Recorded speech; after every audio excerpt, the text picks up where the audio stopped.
You have it, Mr. Beaucharge? I just got a little prayer I'd like to share with everybody.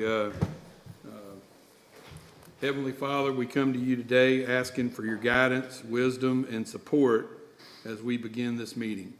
Fill us with your grace, Lord, and make decisions that will affect this county. Continue to remind us that we are here today and all that we accomplish is for your glory. We ask these names in your name. Amen. Amen. If y'all would stand for the pledge. I pledge allegiance to the flag of the United States of America and to the republic for which it stands, one nation, under God, indivisible, with liberty and justice for all.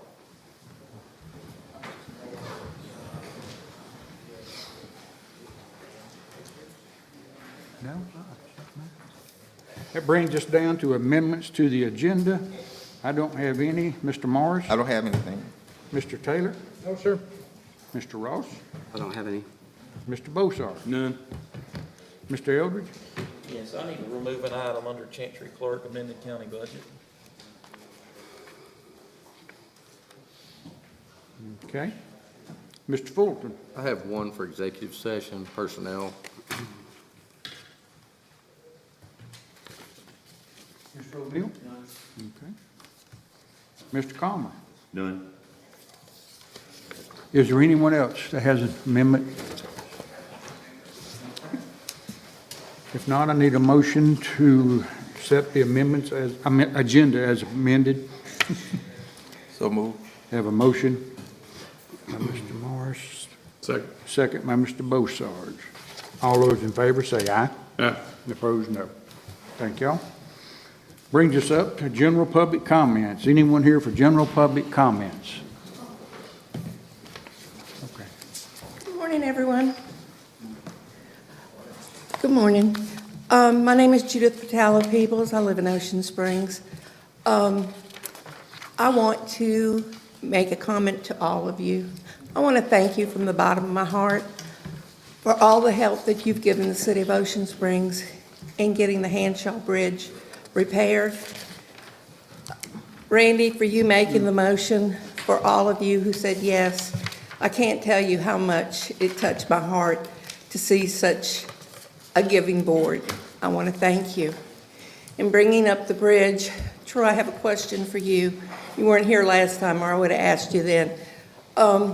Is there a reason why you decided to do the interview on the bridge instead of deferring it over to Randy when it's his district? I think that they called me, and I believe they said they didn't get Randy or some other reason. I don't recall what it was, but if someone calls me, I'll answer questions for them, and I'll remind them that it is someone else's district. But if someone wants to ask a question, I'm more than happy to answer it. Okay, and another, I want to talk to you about the Fort Bayou Bridge. How are the repairs on that going? And are we still going to have problems? Because I got caught dead center in the middle of it. I think most of the board knows that I am sick. I have cirrhosis. And I waited 3 months to see a doctor over in Gulfport and got on the bridge, and be darned if it didn't just, we couldn't go nowhere. And I had not left a vehicle distance between me and the truck in front of me. He had. And I watched him jump over the little curb or whatever's there and left, and I said, I can't be late. I waited 3 months. And I jumped it in my SUV and went back and went through Biloxi. But that's a booger when it doesn't function. Yeah, there are 3 draws on the coast that they're similar to that. They're all about the same age. And the biggest problem MDOT has with those is they don't make the parts for them anymore. So whenever they repair those bridges, it requires ordering special parts, having them fabricated for that draw. And I think the last time they made the repair for each of those draws, it was like a $30 million project. And that's ongoing. They continually have to work on it. So the only other option is to raise the bridge high enough to where you don't have to have a draw anymore. And that costs a lot more. So the unfortunate truth of that is MDOT's working on it. They're trying to keep it fixed. It's just one of those things that is old. And I mean, the best scenario would be a higher bridge, but that probably would be a very long time before that would happen. A lot of money, huh? Mm-hmm. Okay, I was just wondering. I was wondering if today, if I could get an update on the Handshaw Bridge whenever the roads are discussed. Yeah, when Joe gets up, I'm gonna ask him. Okay, all right. Thank you, guys. Y'all have a blessed day. Bye-bye. Thank you. Come on up. Just give us your name and address, please. Brad Cummins, we were Trax Plus. I wanted to come down here and see y'all. I'm the North Mississippi half of Saney Equipment Salesman, and I wanted to get our new salesman down here, Greg Morris, down here to meet y'all and try to get in contact with y'all and let y'all know we look forward to doing business with you. Okay, be good, yeah. So, If you got a card, give it that fella sitting right there in the tan shirt. thank y'all. That'd be great. Thank y'all for coming. Good luck to you.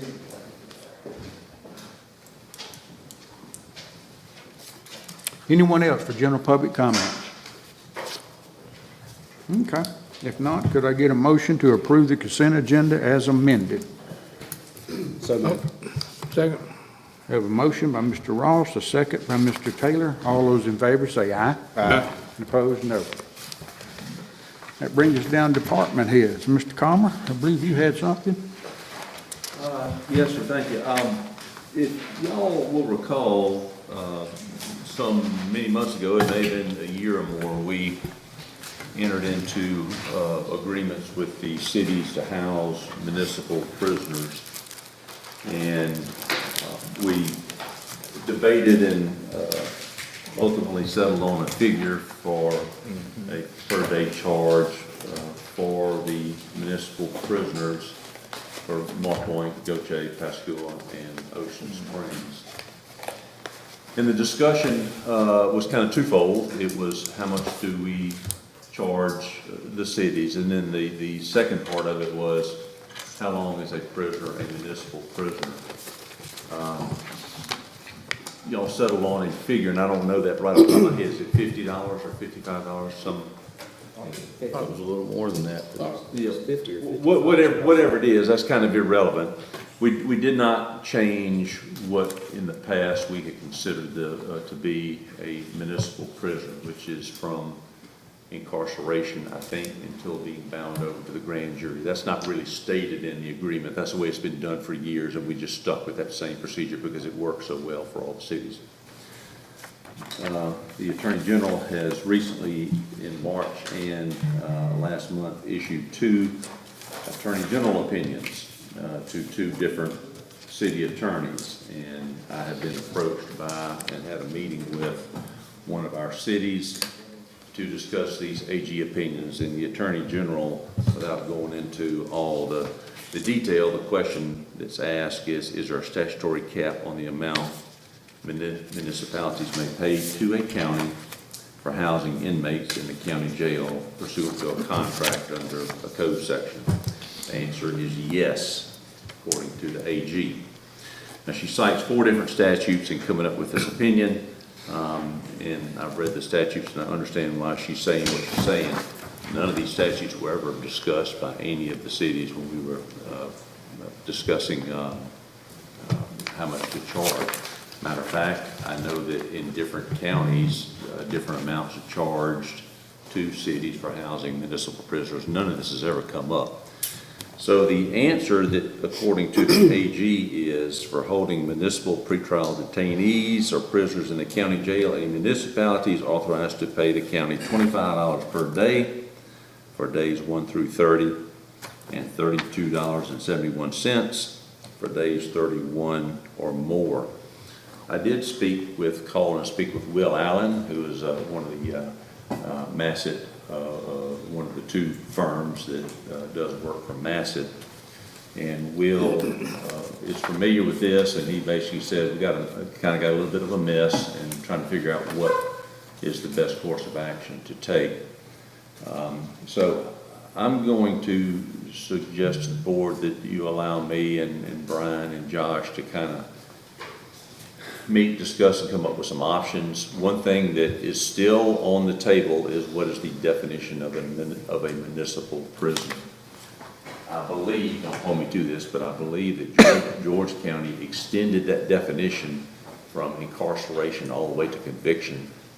And so right now we're going backwards. I think $25 a day is less than what we were charging for all these prior years. So we're Well, and if we do that and we extend the definition, it's going to cost a whole lot more Well, I don't know. I mean, obviously, the idea, I guess, if you wanted to maintain the revenue that the county's making from the cities, which I understand from Brian and Josh, is still not enough to cover the cost of the prisoners. The idea would be to extend that definition to where you kind of hit the same amount of revenue. At $25 a day, I know that the county is just subsidizing all the cities and their prisoners. So it's an issue that we're gonna have to address. Yeah, but to answer Troy's question, if you extended it all the way out, yeah, it'd cost the cities a whole lot more, even though you dropped the rate to $25, I'm because. thinking whatever cities it were that requested that opinion weren't thinking the big picture. They were thinking, we'll save some money and we'll make the counties do what we want, without thinking that they cost themselves three times as much by doing it this way. Right, because if we want to keep the same, I mean, like Jimmy says, in totality, we have an agreement that's going to project so much per city. I mean, we may have to do it if we extend the definition. You may have to drop it to $15 a day, just so that you don't. So they don't bust their budget. Don't bust their budget. Yeah. Yeah, I think, John, Brian, didn't y'all kind of calculate maybe $80 a day was a break-even point, roughly? Between $80 and $90 a day by I the time remember you that, yeah. pay for all the personnel and Which is. medical care. Right.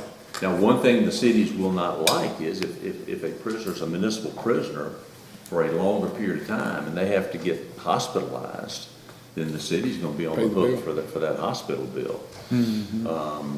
But, right, so, Mr. Ross, you're exactly right. I mean, it could end up costing the cities, a lot more. When did they ask for those opinions? I mean, was that like all recent? Oh, yeah, right. I mean, I'm assuming it was 2025 because they came out, the latest one came out April 17, which was a month ago. None of these were our cities request, these were. No, one was Clinton and one was Oxford. We charge $55 a day. We charge 55? Yeah. Yeah. And based, a lot of that, you know, was the AG opinion was based on what the state pays, correct? Correct. Basically, we can But only. they charge- pay it from the time they get there to the time they leave, it isn't just some. Yeah, that's right. They're basically saying that what we charge is the same as what the state can pay us. But right now, that municipal prisoner definition is relatively short from incarceration until being bound over. It's not a real long period of time typically. And so, but yeah, one city has approached me. I did meet with them. And I did kind of suggest, well, one option is to change the definition of a municipal prisoner. Otherwise, the county is just spending more taxpayer dollars to support the city. But that's a policy decision for you five gentlemen on what we end up doing. We just got to get it all right from a legal standpoint. Okay. So if it's okay with y'all, I'll meet with Josh and Brian. We'll kind of come up with some suggestions. I would like to talk to Will Allen again to see what he's hearing across the state, what counties are doing in response to these AG opinions. And part of the problem with that is, if it's done that way and there's no limit and they can just put them here, it's like a blank check. And there's no skin in the game on the city's part. So there's no reason for them to have any discernment when they transport a prisoner. Right. And that's what we need, is we need to have them have enough in the game to where there's discernment and they don't just send people over that don't need to be sent over. Right. Right. Yeah. Well, and that's why it was always cut off at the bound over grand jury, you know. That way the meter stopped for the cities.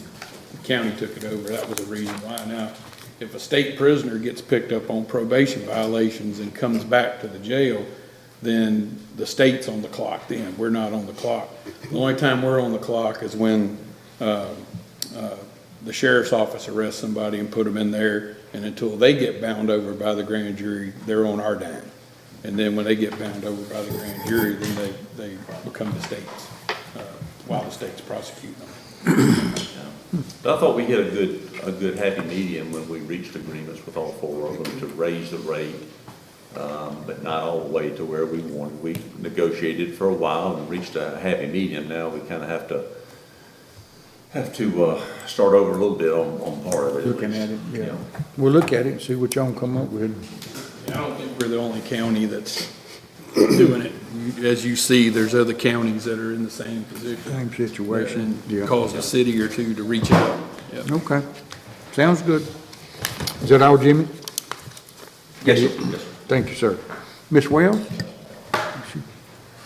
There you are.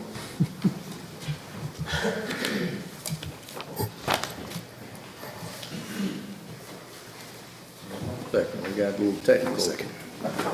Hang on just a minute. Oh, okay.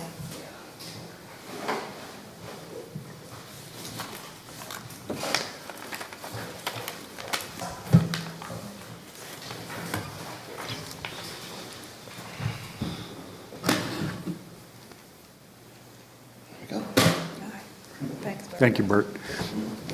Good morning. The first item I have is the order approving the claims docket. Motion to approve. By Mr. Morris, I'll second. All those in favor say aye. Aye. Opposed, no. Okay, the second item I have is the resolution authorizing the interfund loans for fiscal year September 30th, 2025. So move. Motion by Mr. Bossarge, Second. second by Mr. Ross. All those in favor say aye. Aye. Opposed, no. All right, and the last item I have is the resolution authorizing the operating transfers for fiscal year September 30th, 2025. So moved. Motion by Mr. Ross, and second by Mr. Morris. All those in favor say aye. Aye. Opposed, no. Thank you. Thank you, ma'am. Ms. Barnett, Good morning. I have a resolution authorizing the removal of a sidearm from inventory due to the retirement of Captain Sean Kimmerly. So move. Second. I have a motion by Mr. Bossarge and a second by Mr. Morris. All those in favor say aye. Aye. Opposed, no. Thank you, ma'am. Thank you. Mr. Etheridge, come on up.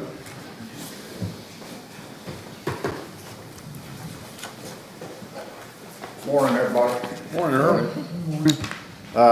We have completed the transfer of our older fire truck to Ingalls for exchange for the ladder truck that we got from them. We're currently working on getting that ladder truck in operation.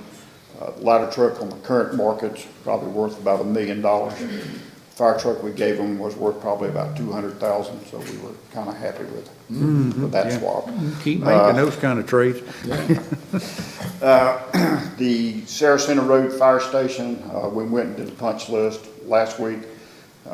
They should have that completed by the first or second week in June, and then we should be getting that station. I went in that station last week. It looks real good. It looks good. Yeah, that's the template for any other stations that we're gonna build. Really. And I know that, once we do the, transfer of the fire stations on the east side, I know I have 2 stations over there that's gotta be rebuilt, replaced, because the old ones are falling down. But that's gonna be the template. Yeah. Manned station will look like the unmanned. We'll just build 2 bays, and that'll be it. That's the template. It's, I like the color scheme. Yeah. It's a really nice station. I think It it's gonna is. be really, Kind of really looks like the functional. Van Cleve station. So it kind of looks like the Van Cleve station. Yeah. With the one that we built behind? Yeah. That's it. We just took that one and expanded a little bit.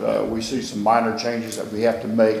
The one we just built on Saracena, we need to increase the living area by 10%. Typical contractor, they took all the electrical panels and put them in the closet. You know, that's just, put them in there. And then put all your cutoffs in the other closet, so you can't use them for anything. So we're gonna kind of work on that. They only did what the engineer told them to do. Architect. I would like to thank Joe O'Neill and his guys. We've had 2 major fires here lately that they've had to bring up some heavy equipment and help us pull everything back so we can finish it out. Joe's always been a good help. Anytime we need to call him, he's been pretty much Johnny on the spot.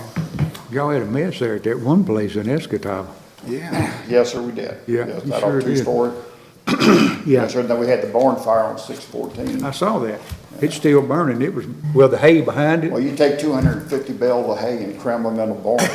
Yeah, they'll smolder. They'll Yeah. smolder for a while.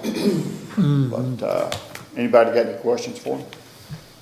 I think so. I'm not doing complaints today, but I will take questions. I All right, understand. gentlemen. Thank you, Earl. Thank you. Thank you.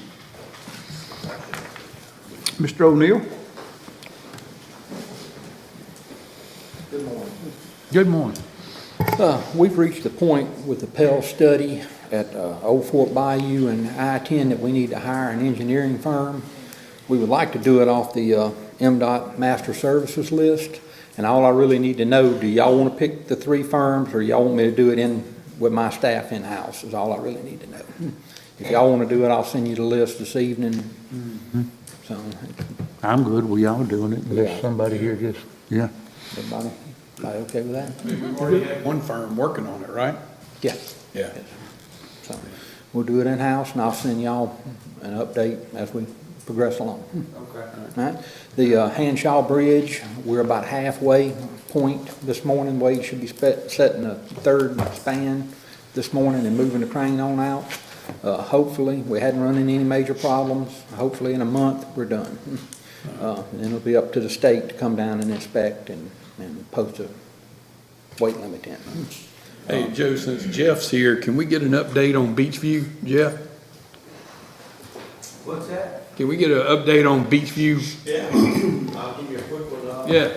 So far, everything's going well. In fact, I rode through there on Saturday, and I'm really impressed with how they're keeping the job clean. Yeah. They're maintaining their crossings real well. We went to do, they pouring basically like concrete across the road, so we're not splashing out anytime it rains. Yeah. But the phase 2 plans are pretty much done, and we've been working with Joe and his staff. So we're still looking good for an August, you think, completion, or before? And they should be getting close to finishing drainage for most work, and once that, we'll be doing road work. Okay. And we're in position to bid phase 2 here later this year. That's what I'm asking. When you think you're gonna be able to bid it? Yeah, we're gonna try and bid it here in the next couple of months. All right.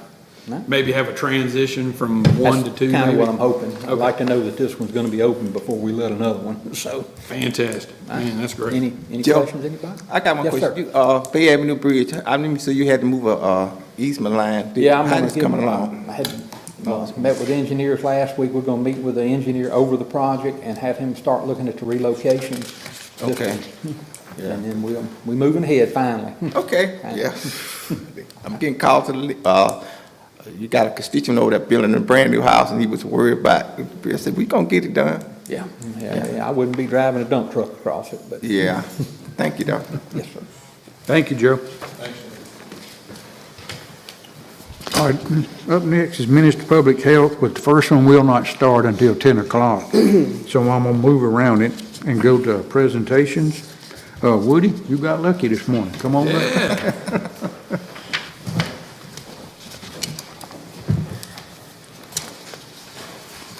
Morning, everybody. Good to see y'all.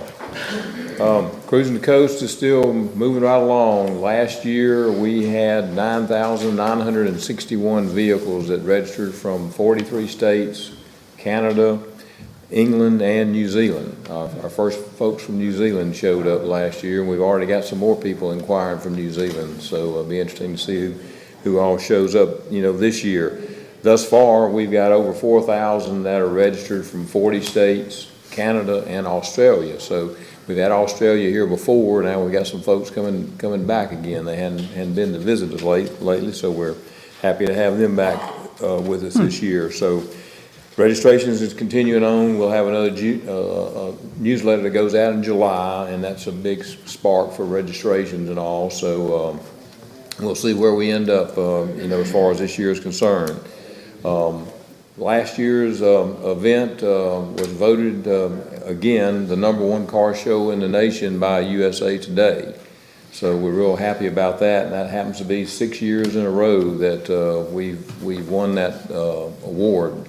It's really, to me, the way I look at it, an award for the people of the Mississippi Gulf Coast. We treat people right here. Everybody enjoys it. They get treated probably better here than they do when they're in their home state. But I think that's a great award, and you would be amazed at the list of all the people we're up against. In Detroit, Woodward Dream Cruise has been going on a lot longer than we've been around.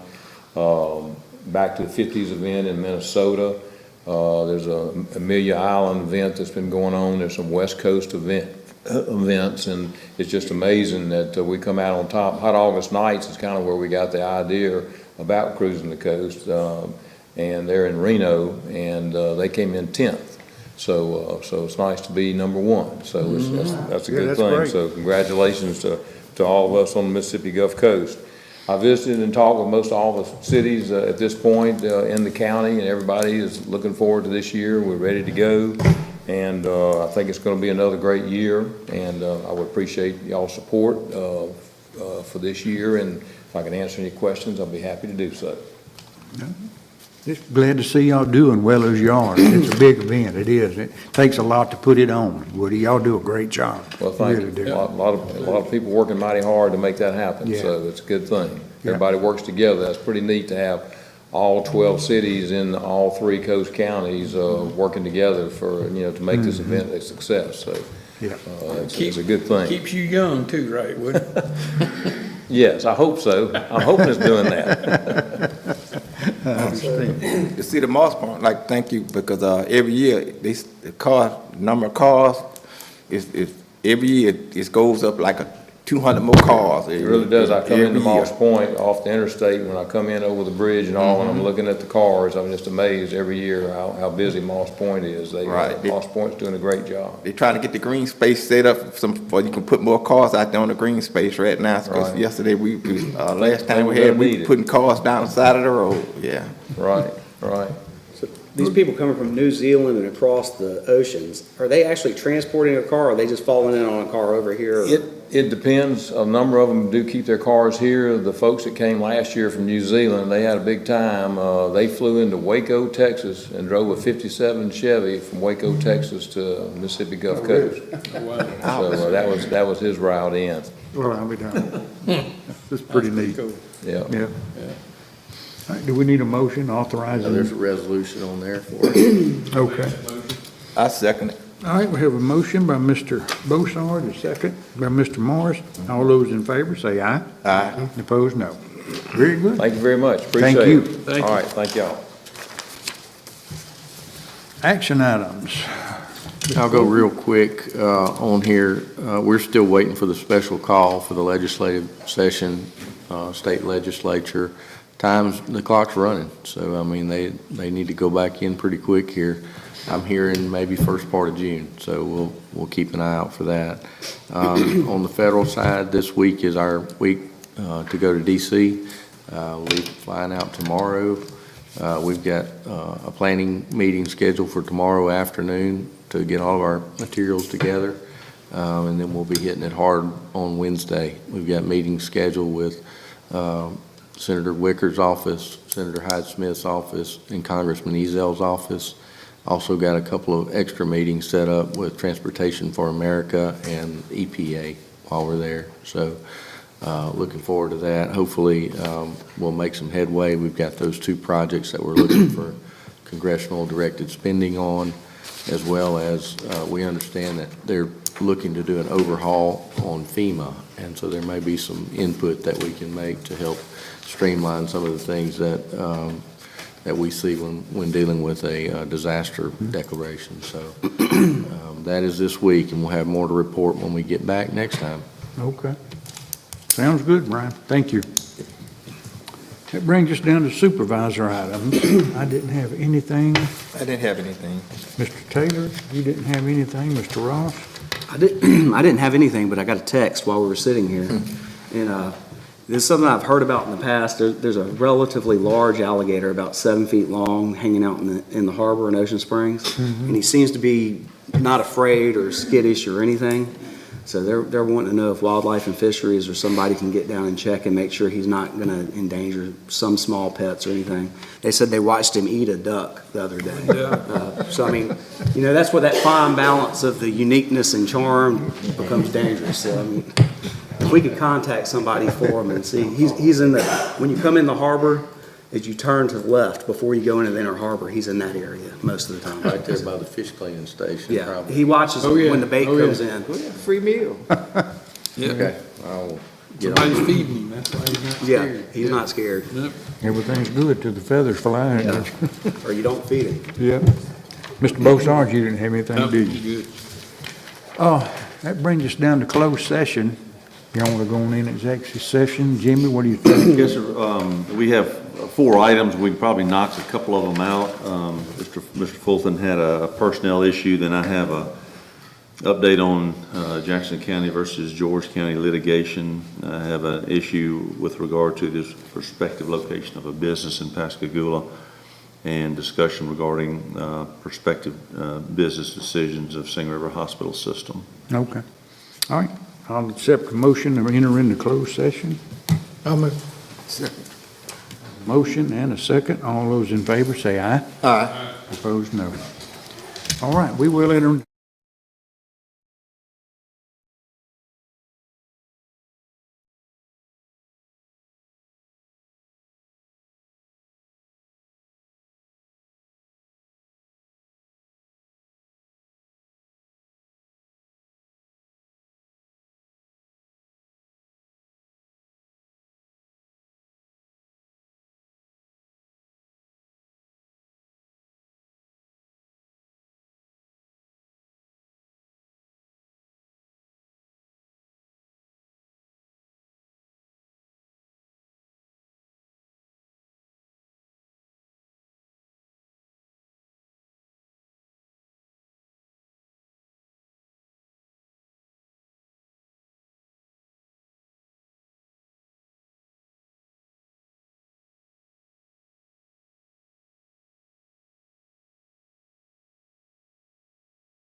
O'clock, we'll go ahead and call the meeting back to order.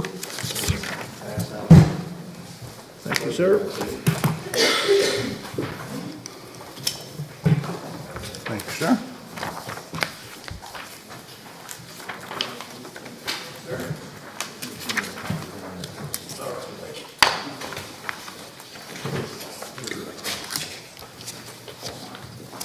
Okay, the first one we have here is 6312 Waltman Road in Van Cleve. This property is owned by Johnny Herring, and he still lives on the property. We have had correspondence with him. We've had him in court a couple of times. He showed up the first time we had him in court. The second time he did not show up. So we decided just to go ahead and push it as a property cleanup. We're not cleaning up the actual home. This is strictly a property cleanup. As you can see from looking at the pictures, I mean, he just has stuff everywhere, and he's made no effort to work with us on this. And I believe there's a camper trailer too on the property. And when we showed up there, there was several people that's kind of living on the property. And,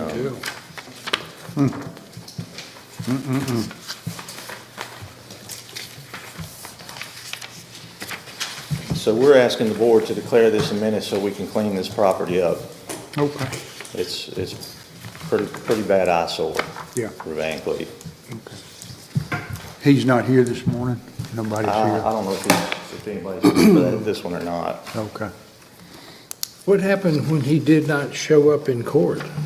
Well, he didn't. He came the first time, and of course, usually when people show up the first time in court, we talk to them and we give them, 30 days to do something. We'll put them on the next court docket.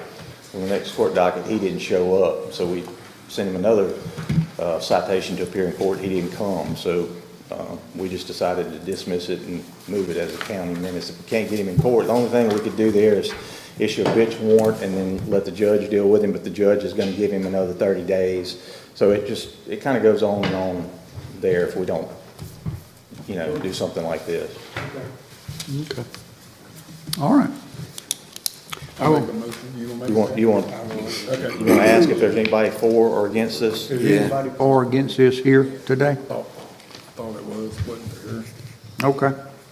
If not, I'll make a motion that we declare this property at 6312 Waltman Road, Van Cleve, Mississippi, which is PIDN number 02220050.003, a menace to public health.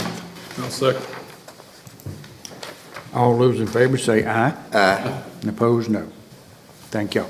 So does that include taking off these other structures other than the main trailer? Anything that's not the actual living structure on that house, there is some. Yeah, there was a camper trailer there, and believe it or not, last time we were out there, it's kind of people living all over the place. So if it's not the actual main structure, we're going to remove it. Okay. I'd be interested to know what it's going to cost to haul that off. That's a lot of it. Yeah. We talked to one guy on site. He was living there, but he couldn't give us much information about who even owned the place. So. Yeah. We got just what, Marcus? About a minute for the next one.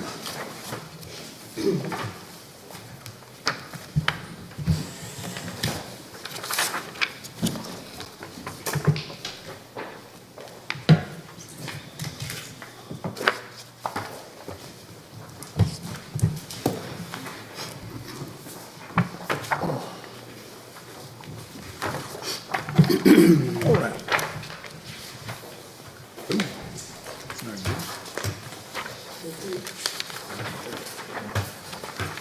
I have 10:05, Marcus. You can go ahead. Okay. For which one? I think the guy from Waltman Road just walked in. Come on, man. Okay, You let's wanna talk move to him at on all? from. You already made a motion, but Yeah. you want to talk to him? Are you here to represent Waltman Road in Van Cleve? Yes, sir. All right, we've already ruled on that one. It actually came up at 10 o'clock. We made a motion to declare it a menace to public health. So the premises will be cleaned up. Yes, sir, I've already started cleaning it. It don't look nothing like the picture. Ask him to come down so we can hear. You need to come down front if you have something you want to say. Some of us don't hear real well. Yeah, I seen pictures from like 5 months ago. It looks totally different now. These last ones we have were taken on May the 9th. Which ones that I ain't seen now? Can't see 'em. That's right, that's why I'm running late now, I've been cleaning. On these properties, we try to go out the week prior to take pictures, take updated pictures. Yeah, it was like 9, 10 days, I've still been cleaning every day. So I was cleaning this morning. You're what now? I was cleaning this morning, that's why I'm running a little late. Explain the process to the Mark. Yeah, and my suggestion would be is to go ahead and leave it as a menace. And as you know, the county will, send out bids to select a contractor. That has to be brought back before the board, so it's probably about a 45-day window before anything actually gets done. So if it's done within that 45 days, if it's clean, we can just cancel the whole thing. Okay, we'll do it that way then. That's what we'll do. But for now, it has been declared a menace to public health, but you heard you got about 45 days to get it clean. And I can't put a fence up. If you get everything cleaned up, once it's cleaned up, they come out there, they're gonna say you're good. Yeah. No, I still wanted to put a fence up. You were saying I couldn't put like a privacy fence up? Not in your front yard. Can't do that. Not in your front, no. All right. Well, what is the intent of a privacy fence in the front yard other than to hide what's in the yard? I mean, if the guy down the street from me, they'll let him put one up. That's what I was asking. I mean, I don't want it, obviously, all that, but I got metal stuff and, I do a lot of work with metal out there. Just concentrate on getting it cleaned up now, then we'll work on the other, but just make sure you get it cleaned up for now. All right. All right. Thank you, sir. Go ahead, Marcus. Okay, next one you have is 8821 Primrose Lane in Moss Point. This is in the Helena area. The property owner is Robert Biggs. Somebody is living in the house there. We don't think it's the actual property owner, but we've had no correspondence with them. As you can see from the pictures of this is a larger parcel, but this is kind of in the woods back behind the house there, and it looks like some homeless people just kind of living in the woods. That's what it looks like to me. And it's just littered with stuff. And of course, we've had complaints on it, and we have no other alternative but to have it cleared a minutes to clean it up.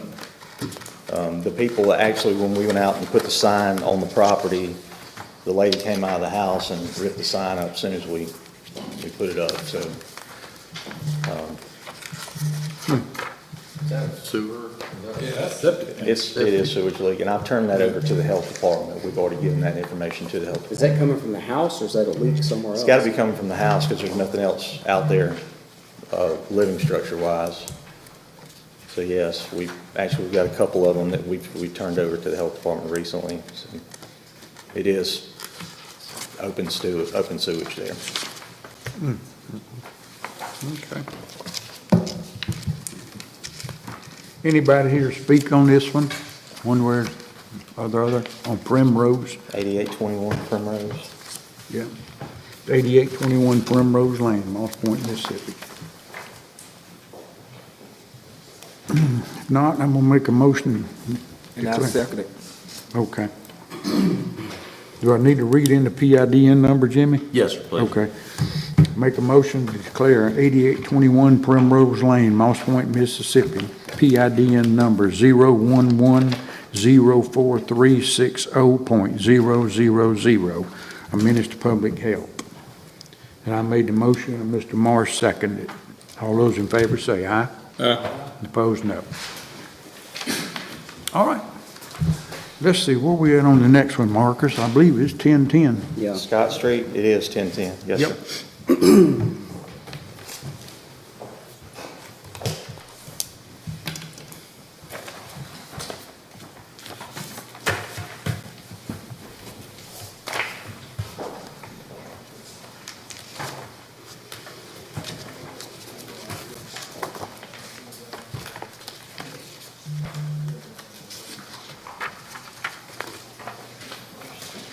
Mobile home? Thank you, okay.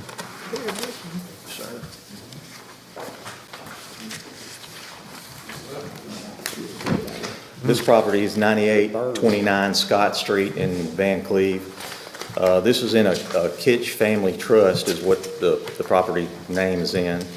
And one of the sisters of the trust has health issues, but she's aware of it. She knows that it's bad and that it needs to be cleaned up. But they just let people just kind of inhabit this place.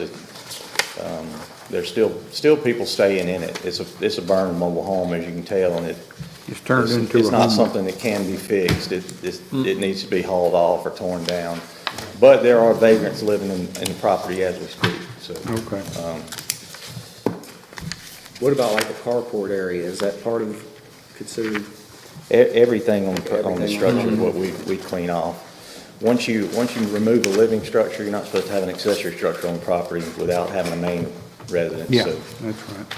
we'll just remove it all, and it's pretty bad for that area, as you can tell by looking at the pictures. It needs to go. Marcus, you say someone is living in this? Yes, sir. They are. Oh, they'll live in a lot worse than that, Mr. Morris. Oh, yeah, we sure will. We see it all. Anyone here that would like to speak on this? Represent this on Scott Street in Van Cleve, Mississippi?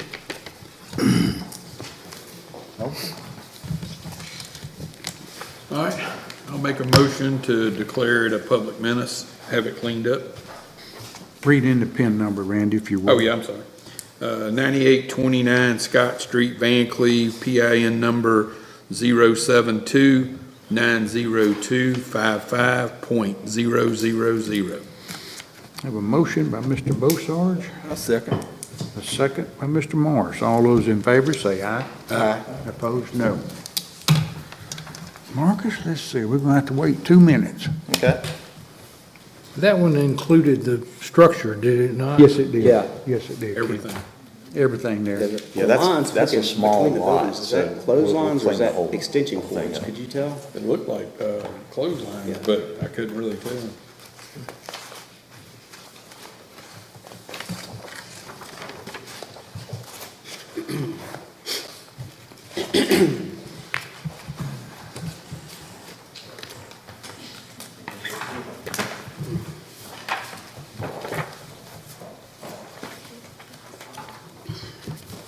This one is, where's this one? Thanks. This was in Moss Point? Yeah. Helena, What is, was this a metal building? used to be. We caught on fire, I guess? Thank you.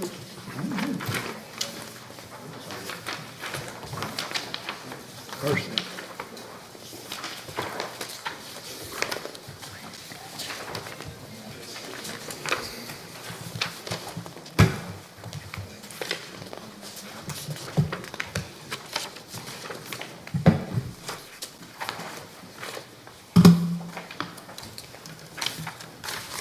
Are we there, Marcus? Sir? No, I was just checking on the time. It's close, we'll give it just a few. I've got 1 minute. Yeah.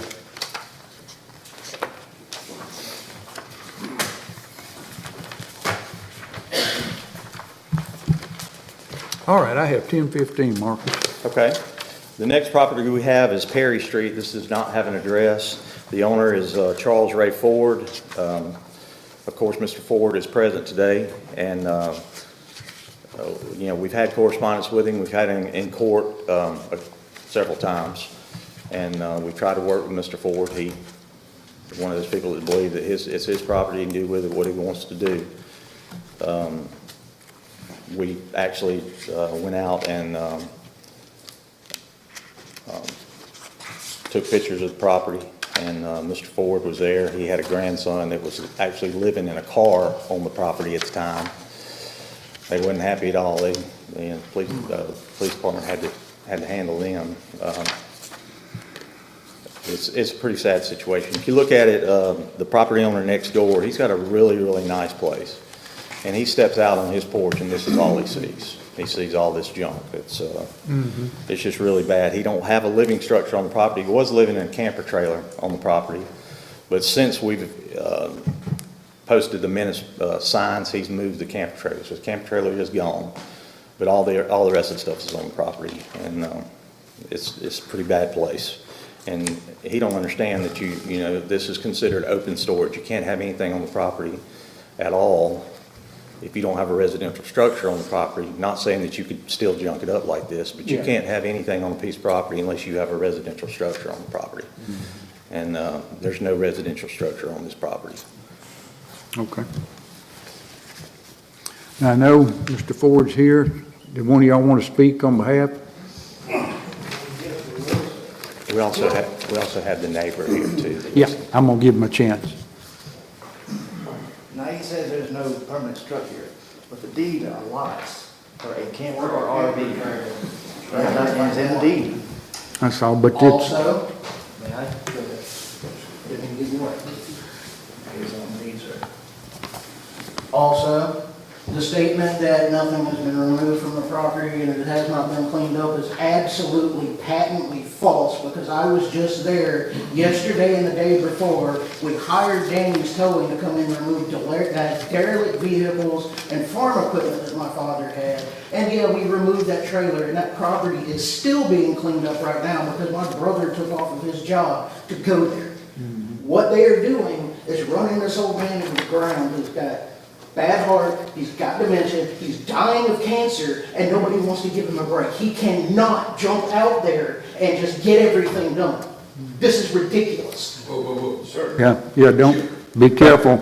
I'm sorry. Don't. Be careful. You'll get nowhere with us with that attitude, I promise you. None whatsoever. That's our frustration. I just a little frustrated. I apologize. I do know they've been working with you for a good while, too. Yes, sir, they have. Absolutely. But it still comes back to the family health issue, too. Yeah. Do what now? I'm crippled myself. One at a time, I can't do both of you. I just point out the obvious. We probably need to let them give their name and address for each one that's speaking, so we can have that. That'd be fine. What's yours? I know your first name's, Timothy Ford. I'm Charles' son. okay, Tim Ford? Yep. Okay. Well, it's being recorded, isn't it? Yeah. What's your address, Tim? My address is 6724 Brown Street in Moss Point. Okay. Go ahead. Yeah, Go ahead. Furby, Clarence. Okay. 12225 Little Orchard. okay. Mr. Ford? I'm Charles Ford, 73 years old. What's your address? Oh, I misunderstood, excuse me. My address is 6724 Brown. Okay. Okay. All right. They take care of it. Anything else you'd like to add? No, sir. I mean, we would appreciate, I know it's gonna take some time if y'all decide that this is a menace before the equipment gets out there, and we're still working on it. I mean, I know we're at the end of the road, basically, but a little more time would be appreciated because we are getting things done. All right. I do have a question. How old are those pictures? The pictures are pretty old. Well, February 20th, but. Yeah, they're way out of date. Yeah, they're way out of date. Weren't you out there this week? Some more recent ones. Okay. Really? When did you get them? You weren't out there on weekend. Hey, watch it. Yeah. I can remove you, and we'll do it without you. Be careful. We got it. Okay. What if we declare it as a menace and still give him the 45 days and he still Yeah, got it does. It does. Yeah, I mean, and if it's cleaned up when they get out there, there's no reason to move forward with it. So, I mean, you've still got a month and a half or somewhere around that period of time. Okay. Okay. All right. So what's that property zone, Marcus? A1. A1? Okay. And my age, they take more than that. All right, thank y'all. We've got some other folks want to speak. Yeah, you can have that.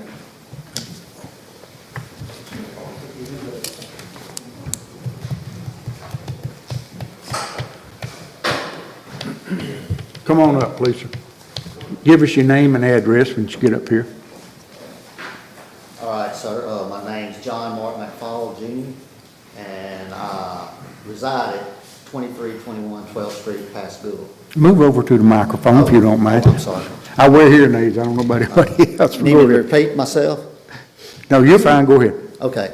I'm just here to verify, what Mr. Marcus has showed y'all or whatever, but also, every time I go to my property to take care of my property, I'm being confronted by these folks now. The old man wants to call me out to the fence, stuff like that. And all I ask is, what y'all trying to give him leniency for is get the property cleaned up and try to be a decent neighbor, And that's basically, to keep it short and simple, that's what I'm asking. Just to explain to you where Mr. McFall lives, he lives in that house right next door. He owns that property, but he lives with his mother in Pascagoula because these people intimidate him so much, he can't stay at his own place. He just went to court last week. They said that he assaulted the old man. Well, Mr. McFall says he's scared to death of him. He wouldn't assault anybody, But all three of them claim that he did, so that, they filed charges against him. They harass this man to death. Okay. Well, I went to court for it. The judge seen right through it that it was, he just had me falsely arrested. I had to go through all that, go get booked and everything. And the old man just lied. I ain't never put my hands on that old man. Never went out to the fence to confront him or nothing. Had to call the deputy several times, And I got documentation of that. But like I said, just, whatever, I just want him to get the place cleaned up or whatever actions y'all have to take, and that's what I gotta live with, Okay. But also at the same time, he needs to understand, he just can't come out there and threaten when I've not even got the litigation against him, Yeah. Okay. Mr. McFall has an easement across the very tip corner of Mr. Ford's property to actually get to his property. But Mr. Ford don't understand that he has right to that easement, basically. So he stops him every time he comes out there and threatens him, So I think if we could get that property cleaned up, Mr. Ford really wouldn't have any reason to be out there all the time, so. Okay. Maybe he'd leave the neighbors alone. All right. Thank you for coming in. Hey, Marcus, one thing I want to clarify while they're here, it's zoned A1, no RVs. Oh, no. You can put a mobile home on it as long as you have an approved septic system and well. Right. But you can't put RVs out there, and they're under the assumption they can put an RV out there. Yeah, I don't know Actually, what when they purchased the property, their deed shows that there was an RV on the property when they purchased it. They think that means they can keep an RV. Yeah. Yeah. They left, but I wanted them to understand that they don't. Trust me, they're very, very difficult. We've dealt with them, and you're not getting anywhere with them. Sorry for your inconvenience there. Yeah. I appreciate y'all's time. Appreciate you coming in. Thank you, sir. Thank you.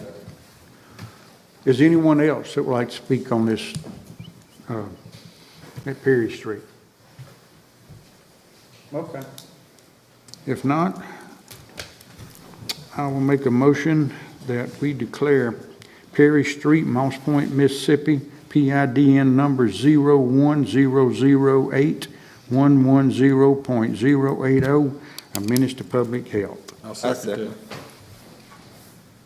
that.